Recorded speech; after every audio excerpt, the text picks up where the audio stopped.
What if I don't let you go to the bathroom? What are you going to do? I'll just piss myself and that'll be uncomfortable for a 30-year-old to have done on the couch while he's drinking coffee. And whilst people are listening to the podcast and you just wet yourself. Yeah. Go, oh, Rick, I've wet my pants. Oh, Rick on the podcast, wet my pants. Oh, could you imagine? Like, I can't imagine. I can imagine, like, now I'm older, I can imagine, like, old people, if you've got a bad stomach, someone shits themselves. I kind of think that's not too bad, they're quite ill. But if someone pisses themselves, it's just weird. Did you say old people first? Did you say old people? Well, old, as you get old, like, if you're a 20-year-old and you shit yourself, that's really weird. If you're a 30-year-old and you shit yourself, I don't think it's as weird. What? Fucking, you're 30, not fucking 80. No, but do you think, like, at 30, you're just like, oh, well, my internal sphincters have gone now. I don't really expect to hold my own feces inside my body anymore. Oops, that'll just bang into people's ears that I just twatted the mic. 30's still young. No, I know your that, expectations are low. You're such a typical Brit. I fucking destroyed my kidneys with alcohol and drugs and... I was like you were saying about your mate. Was he a paratrooper or a marine or something? And he had a bad dose of protein, but he started to go out and train, and he shat himself. Oh well, I've had a bad dose of protein, and I did a poop that had something with it. That was at I found an old protein shake packet, and it said, like, this was back in whenever, and it was 2 years before it had expired. I was like, that's fucking ridiculous. This will be fine. And I was fine until I was with my girlfriend at the time. Do you remember in Bevington, that girl? Which one? Her name began with R. Oh, yeah, sorry. So I was, and it was quite a vigorous session. It was a vigorous morning session. This is disgusting. I can't believe I'm saying this. And anyway, I've never told you this. I can see by your response. I've obviously not told you this. Anyway, it was, I got a bit, I don't know, I must have gritted my teeth or something. You're on top of it. Yeah. But I was leaning away. It was okay. I was leaning away from it. Do you know what I mean? No. Don't make me say. I was in a kneeling position. Oh God! Don't actually piss yourself. You're giving yourself a post-hypnotic suggestion. Oh dear. Kneeling away from her, so everybody was safe. It's a highly dramatic scenario. It's explosive. Wasn't very much. But... oh, my sphincter's a bit loose. I think that was the year I turned 30, so I think your point was made admirably there. The para was it was somebody was telling me a story about, he was in the parachute regiment and it was in training, and one of his mates, he actually ended up with like chemical burns on his skin because they went to do I don't know, 30 kilometers with packs on or something. Yeah, some long fucking yomp. Or tab, I think paras call it tabbing and Marines call it yomping. And the guy shit himself, but he didn't want to tell the sergeant. We kept going, and something happened. Like, it was bad for his skin, and he got really bad burns from it. Yeah. Oh shit. Oh shit. So was he ill, or had he had a bad protein shake or something, or had he something eaten, or? I can't remember. I don't think it was like a regular thing, but you saying that, I think I know more stories of lads in their 20s doing it, usually through alcohol. Like my mates from school, it was alcohol related, and maybe by the time they were 30, they just didn't tell anybody. They just keep it to themselves. But there was one of our mates who'd do it all the time. Oh yeah, but I've got one friend who's got, he definitely has not intolerant to alcohol, but he found out pretty early on that it goes through him. But it goes through him, so not to drink a lot of it. Yeah. You got to be careful with these things. Anyway, welcome to the Strength of Mind.coach podcast, where we help people overcome their emotional issues and get on with their lives and deal with the insane, chaotic political and social and cultural landscape that we're facing nowadays. And we just done 4 minutes on pooing yourself. Yeah, there must be something in there. We must be able to pull something out, maybe. Honesty. If you have shat yourself, You can be honest and tell people, but I recommend you just keep it to yourself. It's probably for the best. You just don't tell anybody. I don't think I've ever had an experience of like properly. I've heard of people doing it. Somebody in South America who I know got food poisoning. Yeah. One of my mates from school ended up with. He went on like a trek in India, into the away from civilization, and he ended up with amoebic dysentery. No, I don't even know what that is, but it sounds dreadful. Well, dysentery, I think just normal dysentery is pretty bad, but the amoebic dysentery is the one that can kill you. You basically just you everything comes out of you in large quantities until you're dehydrated and then die. So yeah, pretty bad. But he lives in America now, this fella, and he was a big meat eater, and he for years, like if he got any meat inside of him, his body would respond as though he had the dysentery again, even though it was out of him. Oh, so he is. I've heard of something about people saying that they get a virus and they get over it, then they get the virus again 2 weeks later. Bad stomach again, and then 2 weeks later, and 2 weeks later, and 2 weeks later, and this virus will stay inside your I don't know, your large intestine, your small. I don't know. It'll stay inside some organ, and then a lot of doctors will what's the word? They'll diagnose you with IBS, when in fact you've just got this virus, but it won't go. You've got like Sri Lankan snakes living in your lower intestine, waiting to kill you. You know, I never like the whole time I was in Asia, I never really had any problems. Didn't get food poisoning there. Then I went to Sweden and I got food poisoning in the first 2 weeks of being there. Really, really sick. Girlfriend at the time says, "Don't worry, I know a Bosnian remedy for this nausea that you're experiencing." My grandmother makes it for me. She said, "Okay, I'll try it then." So she crushed up some garlic and a lemon in this glass, and I was like, "That looks fucking disgusting. Please don't make me drink it." And she went, "Just shot it. You'll feel better." So I shotted it, crushed up garlic, and like 2 lemons worth of juice into a shot, which she'd crushed in there with her rageful face, using the strength of her pure Balkan rage. And I shotted it, and I sat there and I went, I feel a little bit worse. And then I projectile vomited. The most violent. I thought I was going to punch a hole through the ceramic in the toilet. Did you ever see Team America, where the little puppets around, and one of the puppets, he's had too much to drink and he starts puking and he can't stop. Yeah. And they've got these large bubble heads, and his whole head is just going as he pukes. It was that. So I was holding on and just going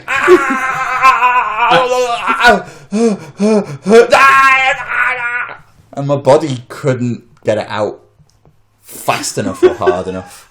I was crying, tears are streaming down my face, and I'm like, I know that part of my stomach is going to turn inside out and pop out my face like a balloon, and I'll be like, "There's my stomach.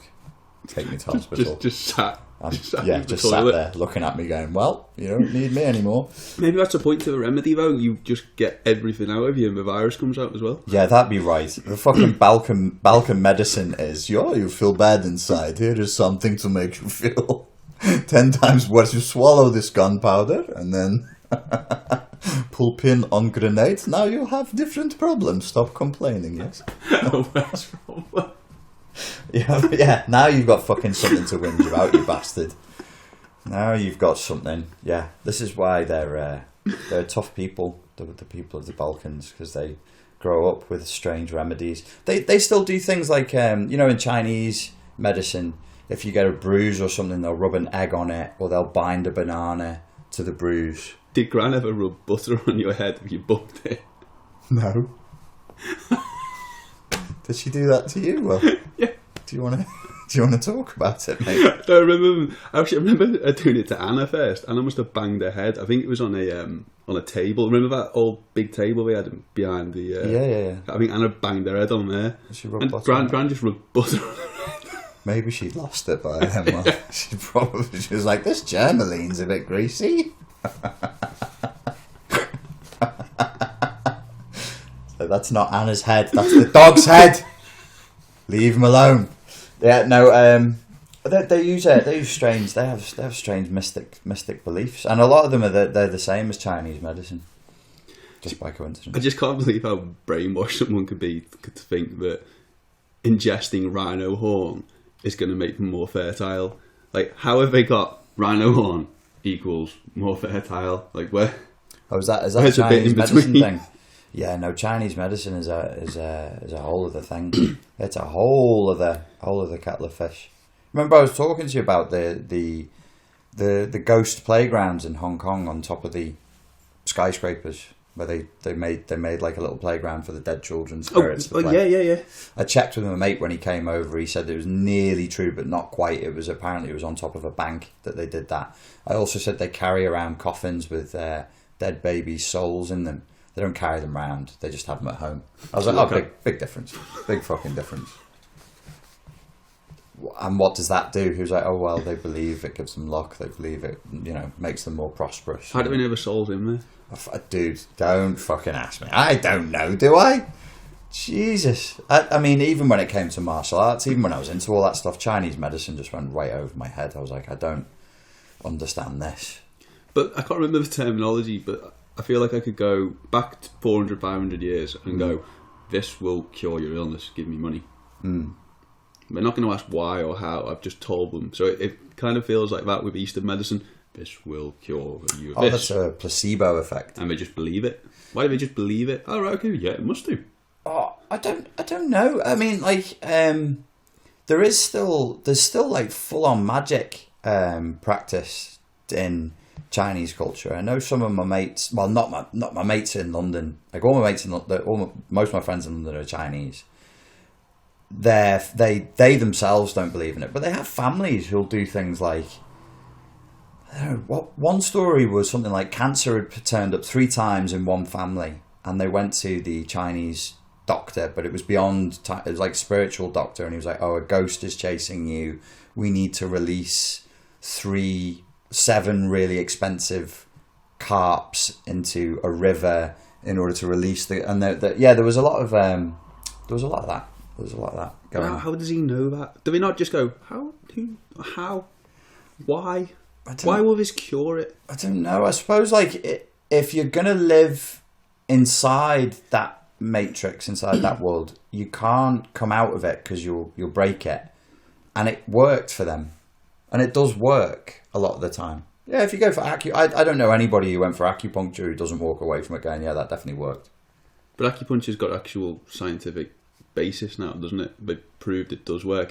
I mean, the thing is, like, when Romans were looking for, I was reading a book the other day, when Romans were looking for anti-inflammatories, what word am I looking for? So if you cut yourself, it could be an anti-inflammatory or an antibacterial, or yeah. So what they do is they get any plant they could find, rub it up, make it into I don't know, pestle and mortar, whatever, and then rub it on. Oh, it didn't work. Try another one. Oh, all we know is that one works. We don't know why. Right. So that's the same thing with acupuncture for me. Right. But the cods in the river, that's how you release the soul of the angry ghost that keeps. There's a lot of like angry ghosts returning in, as I understand it. Not that I know that much about it, but the Chinese culture. So a lot of mental health issues get shoved into this paradigm of angry ghosts and ancestor issues and that kind of thing. But yeah, the acupuncture. Well, I don't know whether there's any scientific research beyond saying people who go to acupuncture report that they feel their symptoms for the issues they go for definitely go down. But I don't know why that would.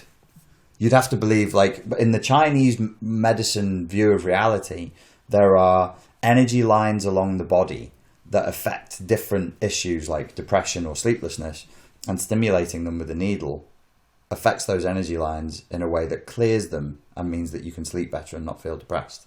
That's pretty fucking sketchy. Oh, I thought it had more to do with veins and blood flow and that sort of stuff. Not really. The only issue that the energy lines are not veins. They're the meridians, and the only reason I know is because in the martial arts study and pressure points, They can be on top of veins and arteries, but it's usually nerves. It's a nervous system thing. But they'll say, okay, this particular line down your body is representing your kidney, is your stomach, is your liver, is your spleen. And if we stimulate it in this way, at this point, in this sequence, it's going to give you less headaches, less sleeplessness, more potency, more whatever it is you're going for. Right, okay. But I don't, like, if you think about it logically, that the model that they're coming from is a bit sketchy. Yeah. Other than that, there could be the possibility that we hold trauma and experience not just in the brain, but in the body, and that doing something inside of your body at some level could affect it, but it's more likely to be a placebo. Yeah, possibly, but I have heard of people with depression saying they feel actual physical pain as well. Yeah. Not just with mental torture. Yeah, that's an interesting one. I actually was looking up fibromyalgia the other day, because a lot of people... What's that? I think it is accepted as a medical condition now, but that even the guy who sort of pioneered it as a medical condition came out a few years later and then said, well, actually, it's really a psychological condition. Fibromyalgia is like a cluster of symptoms that shows up again and again, more so in women than in men. And this cluster of symptoms, let me get this right, a lot of my clients say they have fibromyalgia. A generalized pain in the body that they can't really define, but it's there all the time. Really low levels of energy, massive amounts of exhaustion. They'll usually have pain in joints, sleeplessness, anxiety, depression, and all of that together creates this condition that is now termed fibromyalgia. Okay. And some doctors in the past have gone, that's not a real thing, that's a cluster of symptoms. And then other doctors went, no, it's definitely a real thing, and we can identify physically where it is, and, some people accept it, some don't. Fibromyalgia. Yeah. But depression and anxiety, untreated over time, I definitely believe will manifest as physical pain, for sure. For sure. That I 100% believe in. And even if it's psychosomatic, you won't know that it's psychosomatic, because psychosomatic just means, well, literally translate as mind, body. But it would mean that it's not a real pain, you're just thinking it's a pain. Doesn't matter, because it's all subjective anyway. Well, yeah, but I always imagine that if you had a panic attack, that must hurt as well. I'm not sure if panic attacks hurt. I've never heard anybody say that a panic attack hurts. I've heard people talk about grief that hurts so much that it's actually literally, in the chest, around the heart region, that actually feels like a physical pain. I guess a panic attack could hurt. And depression, over time, probably would start to feel like a physical pain. Yeah, because I was reading yesterday, only in, I can't remember what paper it was, website, saying it's just going on and on and on about how depression's going up and up and up and up and up. Yeah. But it's one of them, have we ever really documented it before? So has it gone up, or have we just documented it more, I suppose? I think people are probably more aware of it. They're probably more likely to report it now. I did see something the other day online where somebody was trolling people, and he has a following because he trolls people, and he was like, depression's a load of shit. If your life is depressing, you'll be depressed. It's not real. It doesn't exist, blah, blah, and so on. But it's real. Depression's a real state. I'm interested in depression at the moment because I think it's not very well understood, and a lot of people actually do get depressed. But the way that I would define it is, I would say it's probably an evolutionary function, and it's a biological state. So if you come at it from a biological point of view, you can say it's kind of like the shutting down of the body's normal functions.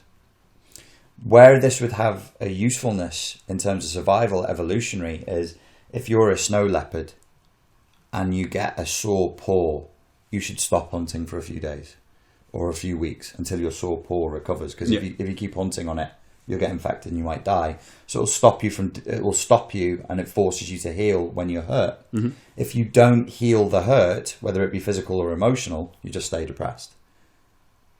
So are you trying to say that it's something that's making you grumpy or sad or angry, but you've got to, because of the way your life is, you've got to keep doing it. Eventually that sad, grumpy, angry turns to depression because you haven't gone, I'm sad, grumpy, angry, take a couple of days off. Yeah, or just acknowledge that that's the way you feel. Now, you can be sad, grumpy, or angry and not be depressed. Yeah, but I'm saying, are you trying to say that leads to depression if you don't? It will do. Unexpressed emotion will lead to depression. Unexpressed anger will lead to depression. Unexpressed sadness, unexpressed frustration, unexpressed anything. I mean, if you think about what depression is, it's a numbing down of everything, including expression and energy. So if you're sitting on something and holding it down, eventually your body and your brain is going to learn and go, oh, we don't express anything, so let's not feel anything. So let's just do this. And then people will turn up to a counsellor or a psychotherapist or to me and go, oh, I can't get an erection anymore. Well, you've been repressing emotions for the last fucking 15 years. You're damn lucky you got any erections at any time. Like you're out of touch with how you feel. You're out of touch with your emotions. Right, okay. I recently released a course on this called Emotional Literacy, which was just to improve people's capacity to get in touch with their emotions, work with their emotions and work through them. With the idea there being that you would feel less anxious, less depressed and get less emotional flashbacks if you can remake friends with your emotional messaging system. Your emotional messaging system? Yeah. I like that.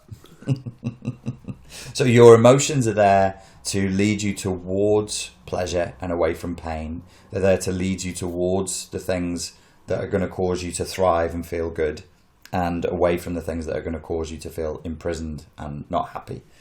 That's what emotions are originally. Of course, the emotional navigation system or the emotional processing system can get hijacked by trauma in childhood.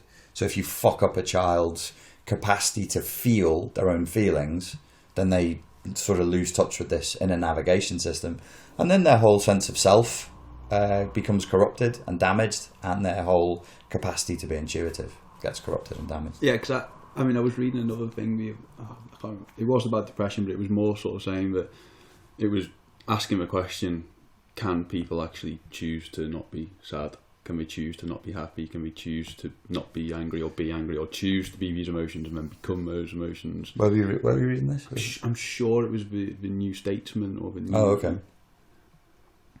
So is that... I don't know, I was kind of reading it thinking, I don't think you ever really... like something makes you angry or something makes you sad or something. What was the point of the article? that you can control your emotions, or you can... Yeah, and I think it was more sort of getting at that. Okay, someone says they're depressed, but how depressed are they? Are they choosing to be depressed because of the actions that they're taking? Could they just simply go, oh, I'm just not going to do those things anymore and then I won't be depressed? Or are they actually, is the depression a thing that's maybe something more to do with their physiology, or something that's happened that's, like you say, more of a repression? Or could they just stop doing the things that are making them depressed and then they won't be depressed anymore? So they're almost choosing to be depressed? There are people... I don't think anybody's choosing to be depressed. No, I don't think it's trying to say that. I think maybe I'm not explaining myself right. Okay, so sitting on the chair in your front room, you do it every day, and you know that makes you sad and depressed. And what the article is getting at was not that simplistically, but just stop sitting in the chair, and then you won't be sad and depressed. Okay, so depression's a really, really interesting topic. For me at the moment, I'm focused on depression, but I'm also focused very much on environment and lifestyle. And there's this sort of a pseudo dichotomy. What do you call that? Where you black and white the subject, you turn it into left and right. A false dichotomy. So you'll have people on one side saying it's biological, it happens to you, you have no control over it. And then people on the other side of the argument saying you have total control over it, put your trainers on, go for a walk in the sunshine, you'll feel better. I think what the article was trying to say was a case where maybe there's two different types of depression. There is the depression that you have control over, you can maybe make your life better by taking these actions, and then there's the other type of depression where it is something that's some repressed emotion, or it is maybe something physiological. I think depression becomes physiological. I've always opposed the view that it's like a physiological illness, in the same way that, you know, like a genetic mutation can cause problems, or, you know, there are illnesses that you can acquire that affect your mental and emotional state, or just brain damage can affect your emotional and mental state and your personality as well. Like traumatic brain injury can do that. I don't think it's biological. I think its effect is a biological effect. and it is going to affect your brain chemistry, but cause is not effect. And there's a logical fallacy called cum hoc ergo propter hoc, which is with this, therefore because of this, that people make. They go, okay, well, it's in your brain, it's in your body. We've measured your neurotransmitters or your neurotransmitter waste, and we can see that you're not producing as much serotonin as somebody who's happy. Therefore, your serotonin levels are low. Therefore, it's the low serotonin levels that are causing depression. Where you have other, that would be like a very classically Western medical view. Not everybody who's a doctor believes that, of course. But then you have other schools of thought, like when Zen Buddhism has made its approach towards psychotherapy, it would say whatever you practice a lot of, you're going to get really, really good at. So if you're practicing depression, you're going to get depressed a lot. There was the neuro-linguistic programming approach that said if you're doing the depression strategy, then you're training your brain to produce less serotonin. Of course, the map is not the territory. The truth is somewhere in between all of these things. I don't think there's two different types of depression. I think depression exists on a sliding scale. There are people who, putting on their trainers and going for a jog is not going to fucking help them at all. And there are people who it would. Yeah. And they're in a low level of depression. It's purely lifestyle based, but it's not that bad. I think the people who can't kick depression for a very long period of time, even though they've tried multiple ways of trying to do it, it's probably an inability for them to process their emotions properly. The emotional processing unit, the emotional navigation unit, which are both terms that I've completely made up, has become broken. And it's probably trauma that's done that. The only way out of that is to relearn how to process emotions and to grieve fully. Well, I mean, the thing I learned the other day as well, speaking to one of my friends, but I didn't realise that happy pills aren't happy pills. Yeah, no, they're really not. They just make you even. They make you not sad. Yeah, but they don't give you. When you're on them, you don't have the ability to be happy either. No, there's no.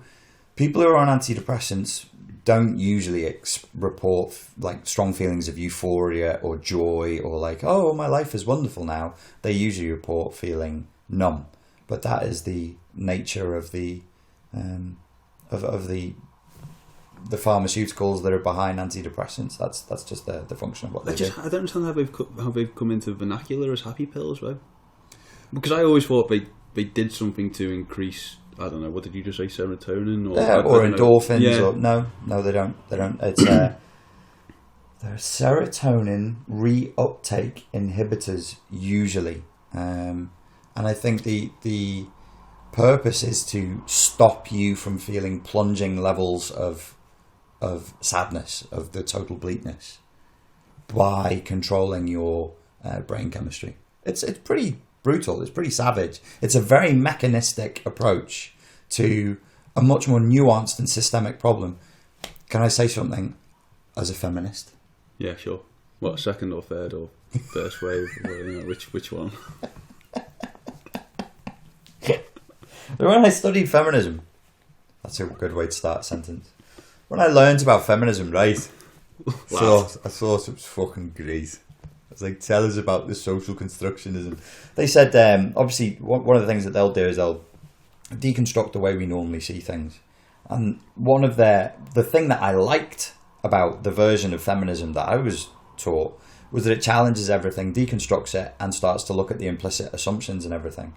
And they were talking about how when women go to doctors or psychiatrists after the menopause, after middle age, because they're not becoming sexually aroused with their partner anymore, they're administered lube. They're just administered a lubricant, or at least they were in 1999 when I was studying feminism. I don't know if there's any drugs now that make women feel hornier. Is there a female Viagra? I don't know. I didn't think Viagra did make you feel horny. I thought it just gave you a hard on. Yeah, it does. It does. It just increases blood flow in that particular area. And I think that if girls take Viagra, it will have a similar effect, but it's not quite the same. But basically, like their point was to say, well, if a woman is reporting that she's dry during sexual contact, why is our first assumption so brutal and mechanistic as, oh, you are dry, so therefore let us make you not dry anymore. Here's some fucking Vaseline. Which isn't, it's like, So if you go to your doctor and you can't get it up anymore, they just give you a pill that just hijacks your system and goes, now it's hard again. Instead of looking at, maybe you've fallen out of love with your partner. Maybe you fucking vaguely want to kill them. Maybe the way your partner is just rolling on top of you and going, nah. Maybe you're not finding that very sexually exciting. Why do we have it? And so the point I'm making in a roundabout way is, I think it comes from a rather brutal place. It comes from a rather unnuanced place where every problem, like they're carpenters, and every problem is a nail and every solution is a hammer. They want to give you drugs because that's what a doctor is trained to do. Yeah, I don't know. I never really thought about it that way, I suppose. If somebody shows up to me with symptoms of depression, I will do everything I can to avoid the conclusion you need to see a psychiatrist and get antidepressants. But what if the psychiatrist can prove, I don't know if biologically is the right word, that their body is behaving in this way, and if I give them this drug, they won't be depressed anymore. And I'm not saying antidepressant, I'm saying it could be something up, down, something. Well, I would love a psychiatrist to present that argument to me. I mean, they have a huge sample group of quite literally hundreds of millions of people. Show me how much depression they've cured with their drugs. Well, I suppose, it's not really... Is antidepressants a cure, or is it just a way of stopping it? There's no such It's thing. like a plug. I've told you this before. There's no such thing as cure in psychiatry or psychotherapy. They're not in the curing business. They're not in the healing business. It's not about curing and healing people. You ask a psychiatrist, how many people did you cure last year? And they will laugh. And if you say, how many people do you heal? They'll just give you a wry smile. They're like, heal. Oh, how cute. You must be some kind of fucking hippie. Yeah, but you know what made me feel that? We used to get... They used to bring in, oh God, what do they call it? I can't remember the title of the job. People who work in prisons. Mm. What's their job title? I can't even remember. Prison daddy. Not prison daddy. Wardens. Something like that, I can't remember. But they'd all come in and they'd go, great rewarding job, and then someone would ask a question, how many people do you think you actually helped? And they'd go, 1, maybe 2. How long are you doing the job? 25, 30 years. Oh, probation officers. Yeah. Right. So I was just... Well, that's just what my brain... As soon as you said that, my brain went to that. I'm surprised anybody asked a probation officer how many people they think they've helped. I mean, I don't... Or prison officer. Well, they're two very different... Are you talking... Yeah, I'm talking about prison officer, sorry. That's what's in my... Yeah, prison officer. The people who hold the keys. Who work in a screws. prison. Yeah, we call them screws. Do you? That's what they're called, is screws.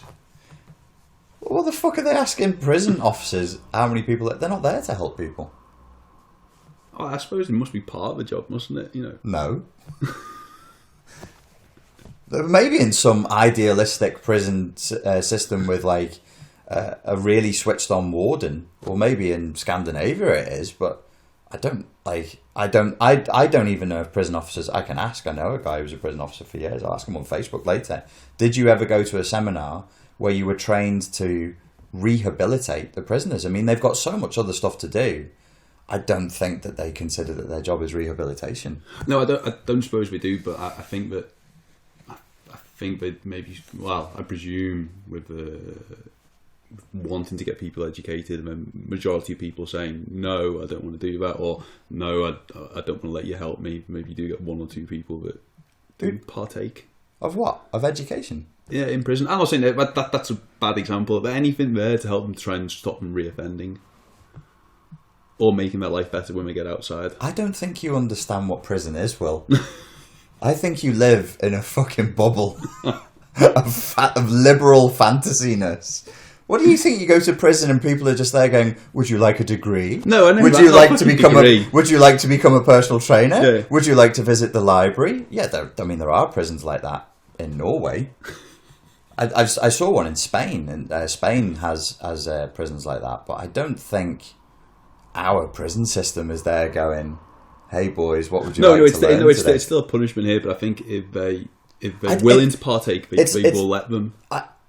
Will they? If they're willing to partake, will people let them? I'm sure that. I think that was it. It was just when you said a psychiatrist, then I think I've helped one person. I just remembered a prison officer being in a lecture and explaining about their job and what they do, and them saying Yeah, I think I've helped maybe 1 or 2 people in Well, 25 yeyears. The job isn't to help people, and what, you know, I worked for the prison service, not for very long, in Runcorn, and what it is a vastly overstretched bureaucratic nightmare through which you shove criminals who you try like fuck not to put into prison because we don't have the money for it. It's really hard in this country to end up in prison. It's really easy to stay out if you play the game, unless you fucking murdered somebody or raped somebody. Yeah. I mean, we are lenient as fuck, and plus it's not like America where they have these super prisons that are privately owned where they're paid for the production of license plates and paint.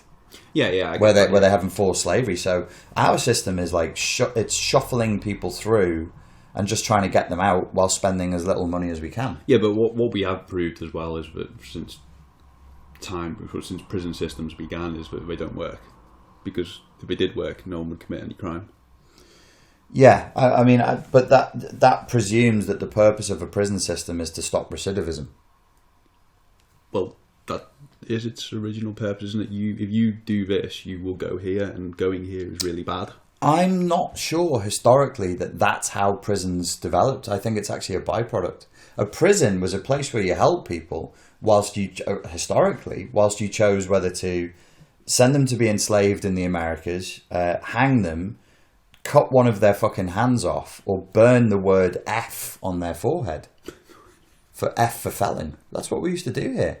The idea of, I think prison wasn't a punishment in and of itself originally. Right. The only prison, like the idea of going, you're going to get. I wonder historically, somebody out there will have an answer. I bet it's quite modern. The idea of saying we're going to put you in a prison for 15 years because you stole 2 cabbages, and you're going into prison for 7 years because you stole 1. As though length of time was related to crime, I think is relatively new. No, I don't think we necessarily relate it to severity of. I mean, of course we fucking do. No. Our if you stab somebody, you're going to get longer than if you steal a can of coke. No. But but obviously. You just said we don't relate it to time. But I think what it was mainly brought about, wasn't it? Because if you're a poor person, you need to steal something, steal a loaf of bread. Still stealing now gets a hell of a lot longer time in prison than maybe killing someone with a car.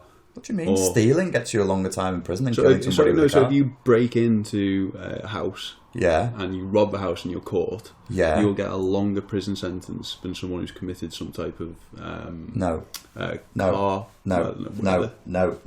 You just fluffed that totally.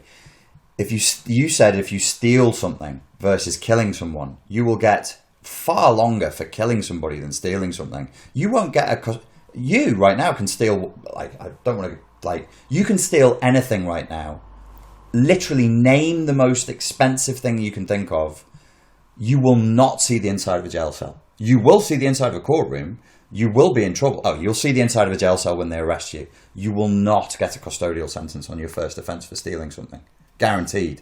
You murder somebody, you are of course you murder someone. Yeah, definitely. But you said you get worse for stealing versus assault. No, what I was saying that so a car offence, for example, so you're driving 50 miles an hour, and then the example you gave is killing someone. Yeah, but you have killed someone in a car.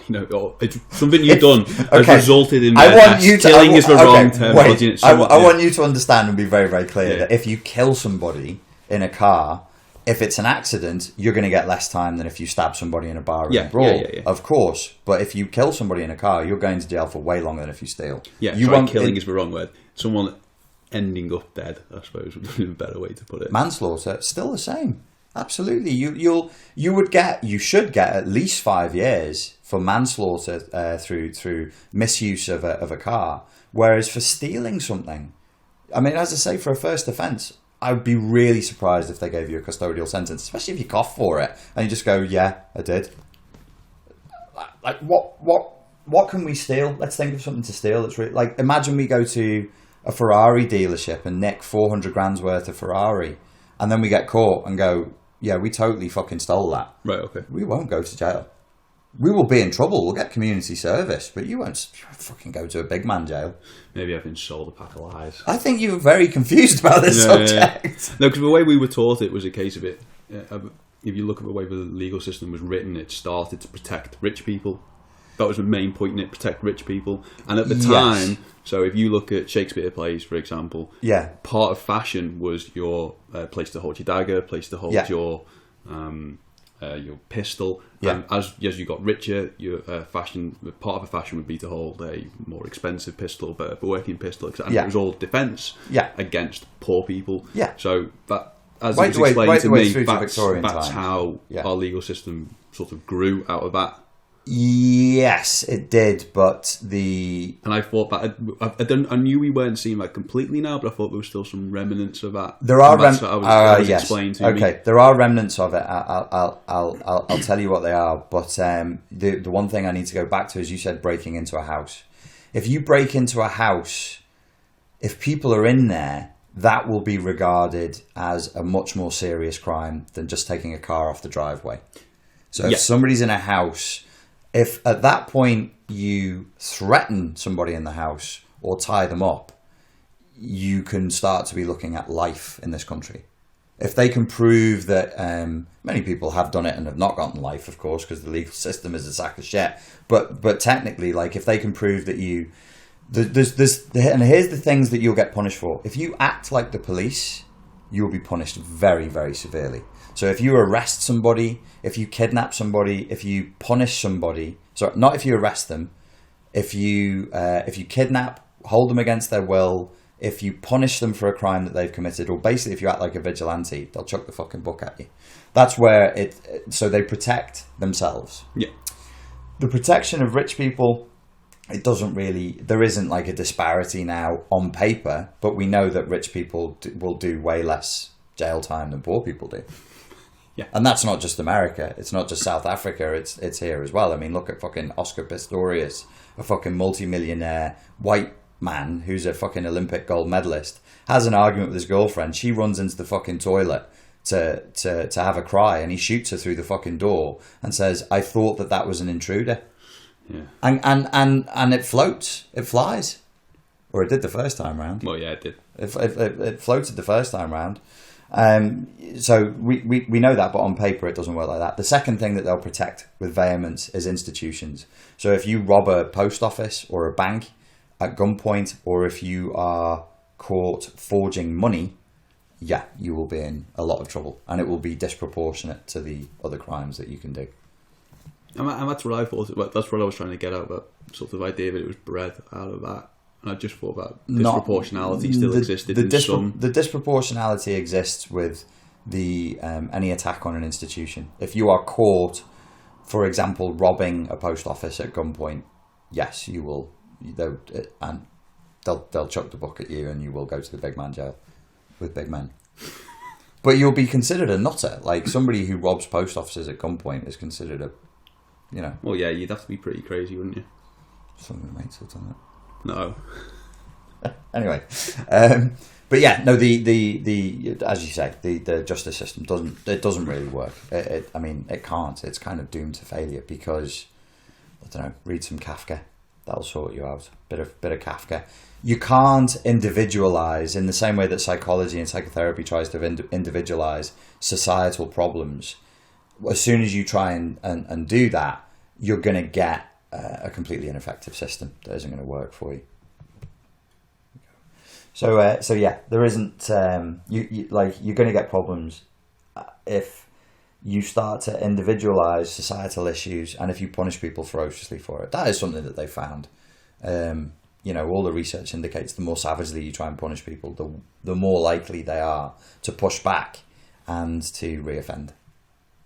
Yeah, I can't really understand. There must be something about the society you live in compared to the reoffending rates, because Japan has the lowest reoffending rate in the world. Mm-hmm. I think there's one of the Scandinavian countries. I want to say Finland, and I think there's a similar shame system in both those countries from what I've read.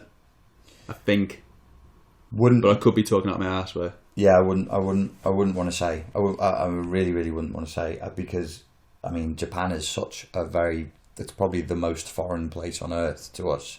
I don't really know. Like when you talk about like gangsters in Japan, or when you talk about crime in Japan, or whatever, it doesn't mean the same thing as here. We're using the same words for a different social phenomena that's processed in a different way. Fuck knows, they might just be hanging them by their toes for 3 years. Do you want to come back here again? No. Don't fucking do any more crimes then. Okay. Yeah, I don't really know how it works. I know in Scandinavia people are treated very gently. Yeah. But I've also heard, I always thought that they're treated gently, they're just constantly taught how to act in not the real world, how to act societally without committing crimes, and they can have what they want without doing that. But now I've read something else about there's a slight bit of brainwashing going on as well, but obviously it works. Where in Scandinavia? In prisons, yeah.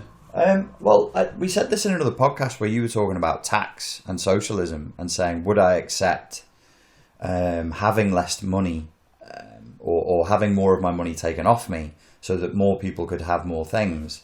And I said the difference between England and Scandinavia is when I lived in Sweden, I can see the government is doing its job. And I can see that there are no potholes in the road, and there are pedestrianised areas where people may walk, and things are taken care of. And in that kind of an environment, what excuse have you got? Whereas here, you can be like, fuck it, you're just as bad. Like, I've got my whole speech planned out for if I ever get pulled up in court. I'll be like, by what fucking authority is this shit show going to judge me? Fuck you, judge. And fuck the Crown. And fuck all this nonsense. Do what you want. By what fucking authority? We're ass deep in Afghanistan. Still. We're ass deep in fucking Iraq. Still. What are you doing me for? Robbery? Fucking sort the Prime Minister out. Sort the royal family out. You gang of cunts. And then they'll send me down for a really long time. Yeah, they will, yeah. A really, really long time.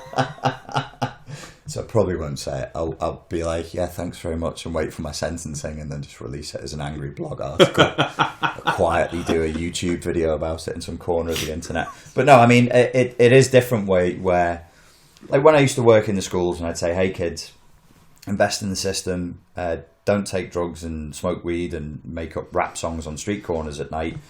Go and study for your GCSEs and your A-levels. Why should I? Because there's just a plethora of jobs and wonderfulness waiting for you. You get to join the big camp, this beautiful, like, surrounded enclave. You'll be given a villa and you'll live next to a stream and it'll be beautiful. And they're like, fuck you, I know that's not real. So they called you bluff. Yeah, of course. I mean, I had nothing. What fucking dreams can I sell you? Like, I'll be like, are you white? No. Were you born into a very wealthy family from the right part of the country? No. Are you going to Red Brick University? No. Well, fuck you then. I mean, you've got... Well, I'm not going to stand there and tell those kids everything is fucking rosy. They probably do have a better chance of becoming rich and famous through being rappers or musicians. Or they probably did. I mean, so I just, stuff your lies. Where you're going to tell some kid who really isn't... He can't be a doctor. He can't be a dentist. He doesn't have she doesn't have the wherewithal for it. They're not raised, for some of those kids, the damage is already done.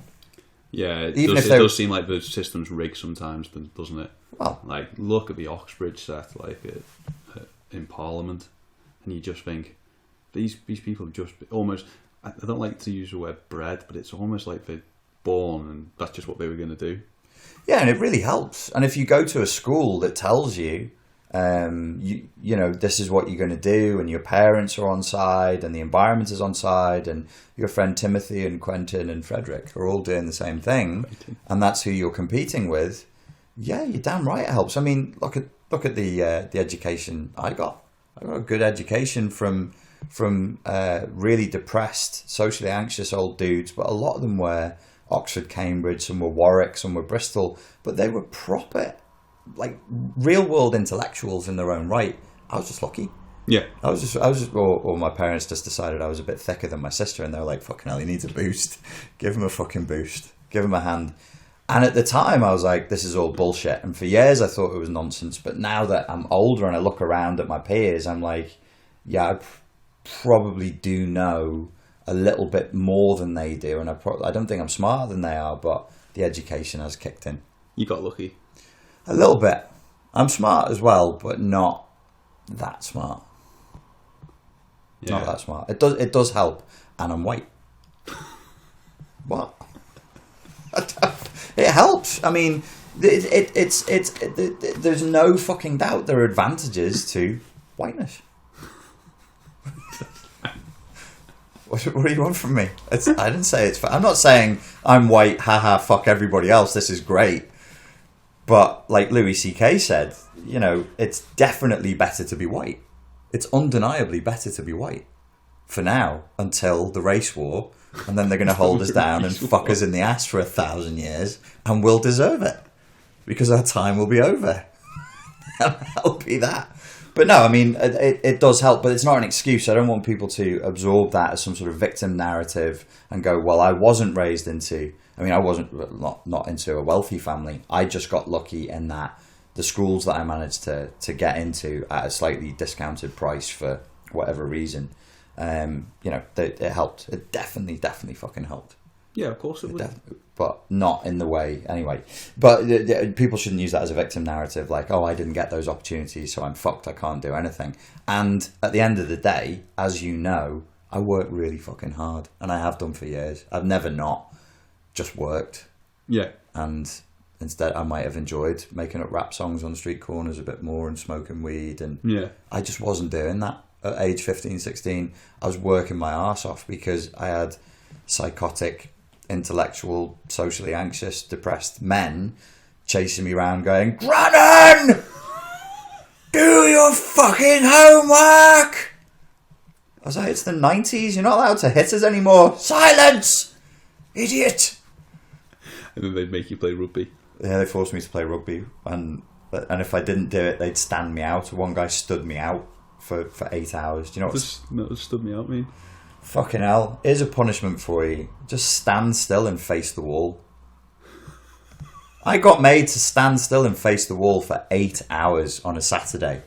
In a fucking boarding school where everybody went home at the weekends. There was me, the Japanese kid, Tomiyuki Kiriyama, and like two of the Chinese kids, and that was it. That was the whole school cleared out at the weekends. And one weekend I was in the boys' changing room, and I was with one of my mates, and the lads had come back in to play rugby, and we were into Hitchhiker's Guide to the Galaxy, and we would just shout random words to each other from Hitchhiker's Guide, like Slarty Bartfast, or Grumpfuttock. And one of the teachers caught me shouting Grumpfuttock over and over again. And he said, that's a swear word. And I went, it isn't, sir. It's from the Hitchhiker's Guide to the Galaxy. Grumpfuttock! Our changing rooms were really old and echoey. So it was really, really satisfying to shout random shit in there. And it would echo back to you. I was on the swim team at that time. He went ballistic. He went fucking mental. And made me stand staring at a wall for 8 hours.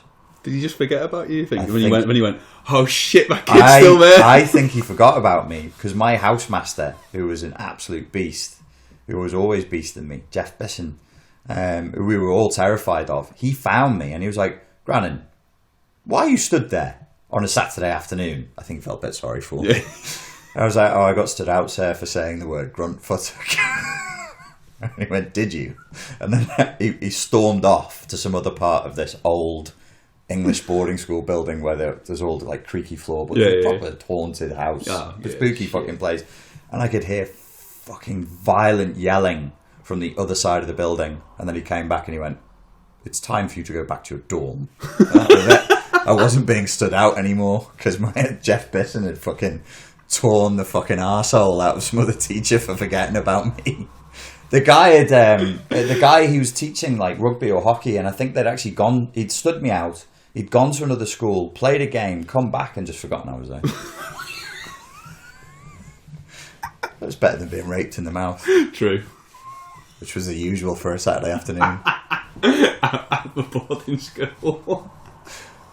Folks, don't send your kids to boarding school, especially not in England. We all grow up a bit weird. Anyway, mate, it's time for this podcast to be wrapped. It is. Anything else you want to add? No, that was good. I like that. Yeah. Oh, did you? Let's hope the people who fucking have to listen to this drivel like it. Excellent. All right, guys, it's strengthofmind.coach. Please go there and check out the rest of the stuff. My name has been and still is Richard, and this is Will. Thank you and goodbye. Bye.